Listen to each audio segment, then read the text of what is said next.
Ya, selamat pagi. Assalamualaikum warahmatullahi wabarakatuh. Perkenalkan, nama saya Dimas Cahyanto dari Program Studi Sistem Informasi. Di sini saya akan memaparkan mengenai penjelasan rancang bangun aplikasi e-health ya, untuk dapat memenuhi persyaratan ujian akhir semester mata kuliah pemrograman lanjutan. Nah, pada kesempatan kali ini saya akan memaparkan tiga subkomponen utama. Yang pertama, saya akan menjelaskan mengenai perencanaan website eHealth. Lalu yang kedua adalah implementasi elemen dasar. Kemudian yang ketiga adalah hasil dan evaluasi sistem. Nah, yang pertama saya menjelaskan perencanaan website eHealth ya. Nah, konsep eHealth ini sendiri, pertama kita adalah bagaimana pemanfaatan teknologi informasi dalam dunia kesehatan ya. Mana integrasi teknologi digital ini dapat memenuhi persyaratan untuk dapat meningkatkan layanan kesehatan dan juga kesejahteraan para pasien dengan menggabungkan subkomponen utama seperti internet dan komunikasi elektronik. Nah, menurut para ahli Eisenberg, di mana beliau mengatakan pertemuan teknologi medis dengan kesehatan publik WHO atau World Health Organization, di mana penggunaan teknologi ini dapat memantau para pasien. Lalu perkembangan sistem digital ini berkembang mulai dari tahun 1999 dengan terintegrasinya dengan big data dan blockchain untuk dapat pemantauan secara real time. Lalu yang selanjutnya adalah transformasi layanan kesehatan, di mana ini dapat meningkatkan akses informasi serta memudahkan konsultasi dan dukungan pengambilan keputusan medis secara efektif. Nah, penggunaan si console application ini yang pertama adalah penjelasan mengenai struktur dasar si console dengan menggunakannya array, function, dan prosedur untuk dapat mengelola data pasien secara efektif. Lalu yang kedua adalah array dalam satu dimensi, di mana ini dapat menyimpan daftar nama pasien dalam struktur data yang lebih sederhana. Lalu yang ketiga adalah array multidimensi, di mana ini dapat menyimpan data pasien secara lengkap, mulai dari nama, umur, dan juga diagnosa. Dan kemudian adalah function, yaitu adalah kategori umur, di mana ini dapat mengelompokkan pasien berdasarkan umur menjadi subkomponen yang lain, seperti anak, dewasa, dan juga lansia. Nah, dari struktur halaman aplikasinya ini sendiri, kita dibagi menjadi empat ya. Pertama, hasil pengurutan data, di mana data ini akan ditampilkan dalam bentuk tabel, teman-teman. Lalu kemudian akan diurutkan dari umur terkecil sampai dengan umur yang paling dewasa. Lalu ada detail data pasien. Nah, detail data pasien ini menggunakan subkomponen seperti array multidimensi, di mana kita tahu ya bahwa array multidimensi ini menyimpan berbagai informasi seperti nama, umur, serta diagnosa dan juga kategori usia. Nah, lalu ada namanya daftar nama pasien. Nah, kita menggunakan array satu dimensi saja, teman-teman. Di mana ini akan berguna untuk dapat menampilkan nama-nama pasien. Lalu ada header aplikasi, di mana identitas sistem ini dapat pengelolaan data pasien rumah sakit Indonesia. Nah, kemudian lanjutlah kita ke implementasi elemen dasar si konsol. Nah, struktur penyimpanan datanya ini kita menyimpan elemen sejenis dalam variabel tunggal yang nantinya akan diakses melalui indeks mulai dari zero. Seperti pada gambar di contoh, ada 15, 10, dan juga 12, di mana dalam 15 ini adalah lebih dari sama dengan 4. Dan kita menggunakan if sama dengan 1. Lalu 10, ada 0, left, dan juga LOL, di mana ini menggunakan data 17. Nah, implementasi pada e-health rumah sakit Unsia ini digunakan untuk dapat menyimpan daftar nama pasien dalam program rumah sakit Unsia. Nah, efisiensi pengelolaan data. Dalam pengelolaan data dalam jumlah banyak tanpa perlu membuat variabel terpisah, teman-teman. Nah, ini nantinya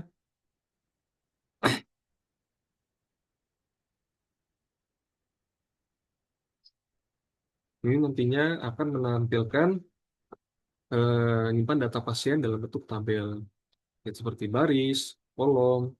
Kemudian struktur ini juga memungkinkan pengelolaan beberapa atribut pasien seperti nama, unsur, serta diagnosa dalam satu satuan data. Nah, lalu kemudian dengan array multidimensi ini, proses pengambilan dan pengelolaan data menjadi lebih efisien karena dapat diakses melalui indeks tertentu. Nah, selanjutnya adalah conditional statement.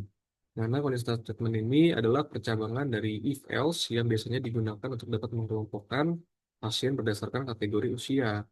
Selain itu juga, struktur perulangan seperti for loop digunakan untuk dapat menampilkan data pasien serta melakukan proses pengurutan data.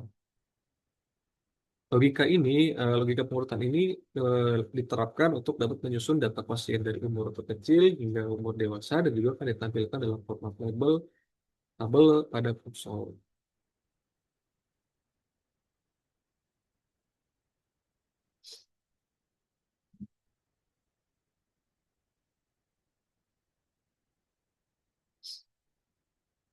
Nah, lalu akses data yang terstruktur ya, di mana pada array satu dimensi ini akan memudahkan pengaksesan dan penampilan data pasien dalam bentuk data.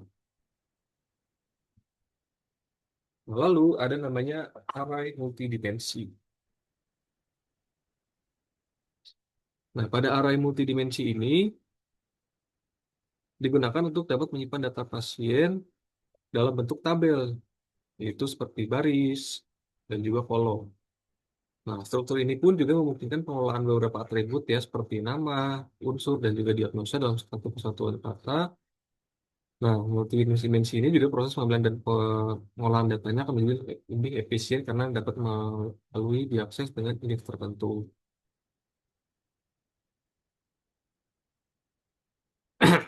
Nah, dengan struktur dua dimensi ini, untuk dapat mengorganisir nama, unsur, umur, dan juga diagnosa, pengolahan juga berupa data atribut pasien dalam satu struktur data yang terintegrasi.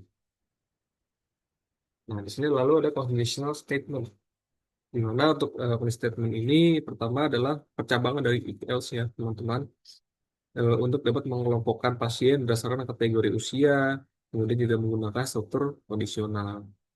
Nah, lalu ada struktur perulangan. Nah, dengan loop ini dapat menampilkan data pasien dan juga melakukan proses sorting dengan loop. Nah, lalu ada logika pengurutan. Dalam logika pengurutan ini, pengurutan data pasien dari umur terkecil hingga terdewasa. Nah, implementasinya adalah implementasi konsol ini dapat menampilkan output dalam format tabel sederhana yang dapat mudah dibaca, teman-teman. Nah, selain itu juga struktur perulangan seperti ini pun eh, dapat ditampilkan dalam format tabel pada konsol.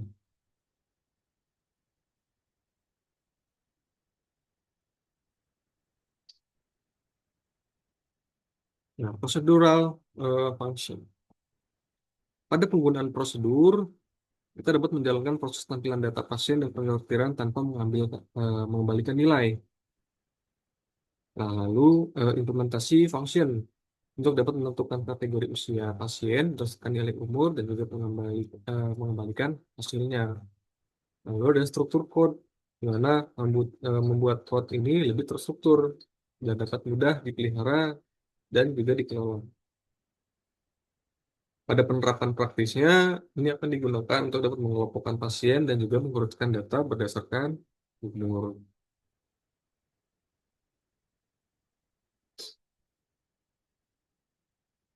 Nah, prosedur ini pun juga biasanya digunakan untuk menjalankan proses tertentu, teman-teman. Yang biasanya seperti menentukan data pasien, melakukan penyetiran, serta mengembalikan nilai.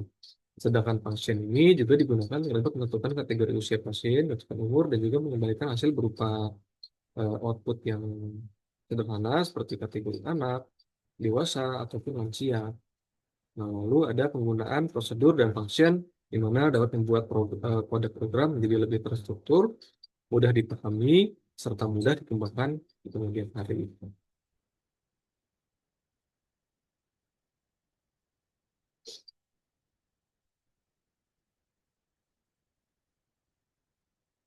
Nah, lalu hasil dan evaluasi sistem. Pada tampilan program e-health ini nanti akan saya tampilkan akhir dari presentasi ya. Dimana pada struktur tampilan ini akan menyediakan antarmuka konsol dengan header, kemudian daftar pasien, dan juga tabel data yang terstruktur. Kemudian dari segi fitur utamanya eh, ada beberapa fitur teman-teman seperti penyetiran data, pengelompokan umur, dan juga pengurutan otomatis berdasarkan usia. Nah, kemudian yang ketiga adalah implementasi dari array. Nah, array satu dimensi ini berguna untuk dapat menyortir nama, kemudian juga multidimensi ini pun juga berguna untuk dapat menampilkan data lengkap para pasien. Nah, lalu ada namanya function dan prosedur, di mana penentuan kategori umur dan menampilkan data pasien secara lebih terstruktur.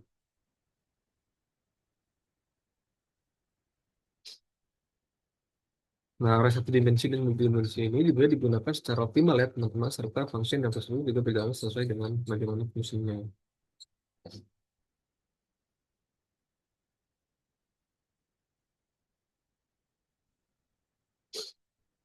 Nah, dari logika penyortiran data, kita menganut algoritma pertama adalah algoritma pengurutan. Dengan menggunakan algoritma pengurutan, perulangan bersarang untuk dapat mengurutkan data pasien berdasarkan kategori umur secara ascending. Lalu struktur perulangan. Implementasi for loop juga dapat menampilkan data terurut secara tertulis menggunakan kode berulang. Lalu yang kemudian adalah metode swap, di mana pertukaran data dalam array multidimensional ini dapat berguna untuk dapat menyusun data dari umur terkecil hingga umur yang terbesar.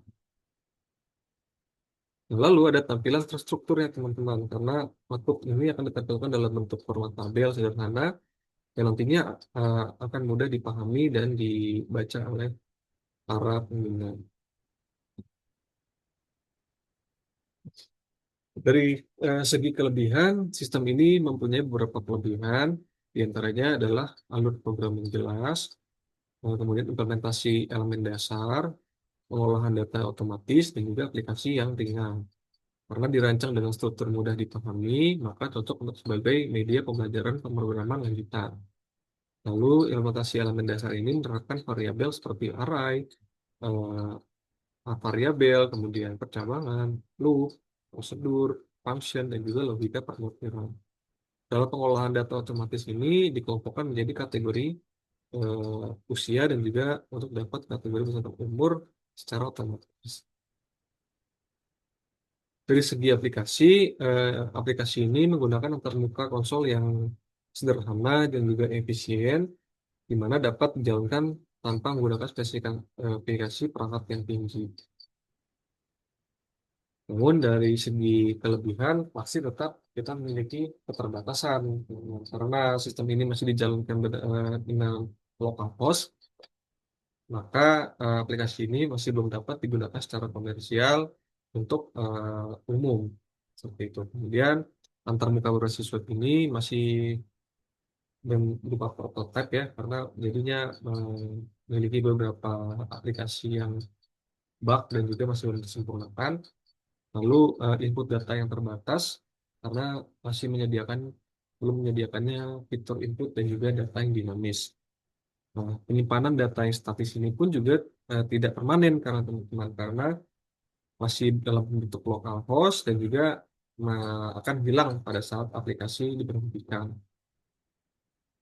Lalu kemudian tentu dari segi keamanan, aplikasi ini masih dalam bentuk berupa prototype, maka eh, autentikasi pengguna atau perlindungan data pasien ini masih belum disempurnakan dan juga dijaga keamanan datanya. Sekian presentasi saya kali ini. Saya akan menjelaskan mengenai tampilan dari bentuk website-nya.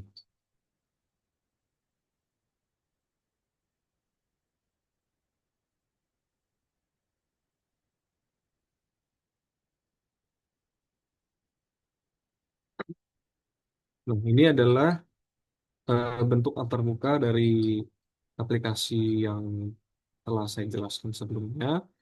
Di sini terdapat berbagai macam menu ya, seperti beranda, kemudian antrian, kontak, dan juga daftar login.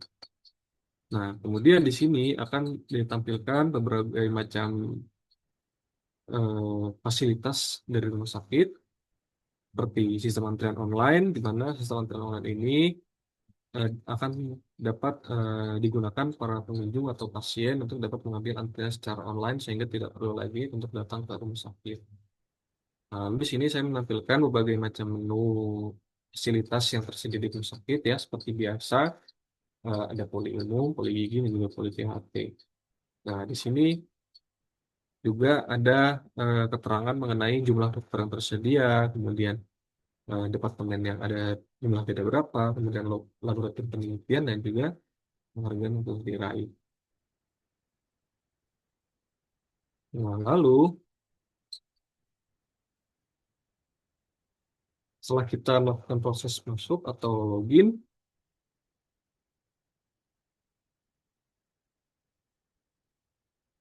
maka nantinya sepertinya akan ditampilkan daftar nama pengguna teman-teman.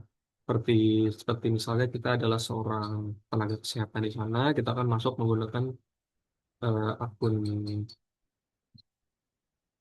nurse ya atau perawat. Maka nantinya kita akan dapat melihat daftar nama pasien yang telah didaftarkan untuk melakukan pengambilan sistem antrian secara online. Nah, lalu nantinya akan dimunculkan berupa output ya. Maaf karena ini aplikasinya masih belum prototype, jadinya masih ada sedikit kendala ya. Biar saya jelaskan saja untuk alurnya nanti. Jadi nantinya aplikasi ini akan digunakan untuk dapat mengambil antrian secara online. Jadi para pasiennya nanti akan tidak perlu lagi untuk dapat mengantri secara fisik ataupun datang pagi-pagi ke rumah sakit karena mereka akan diantrian secara online. Nah, dari data akun perawatnya nanti, perawat akan dapat menampilkan jumlah data pasien, seperti dia akan menuju kemana, ke poli umum, poli gigi, atau poli THT, maka dia akan dapat melihat tujuan dari para pasien ini mau ke poli mana gitu. Dan juga nanti dia akan dapat melihat dokter mana yang ia akan diperiksa, itu kembali kepada para pasien, dan juga setelah itu prosesnya, alur bisnisnya adalah para pasien nanti tinggal datang ke rumah sakit dan menunjukkan nomor antrean yang telah diambil seperti itu.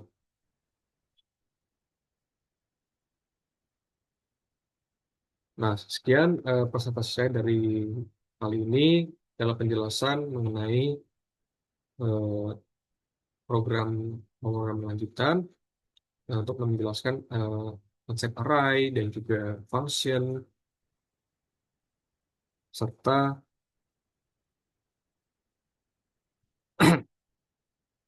eh, array one dimensional dan juga array multidimensional.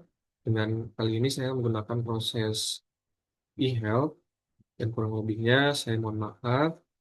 Saya tutup. Selamat siang. Assalamualaikum warahmatullahi wabarakatuh.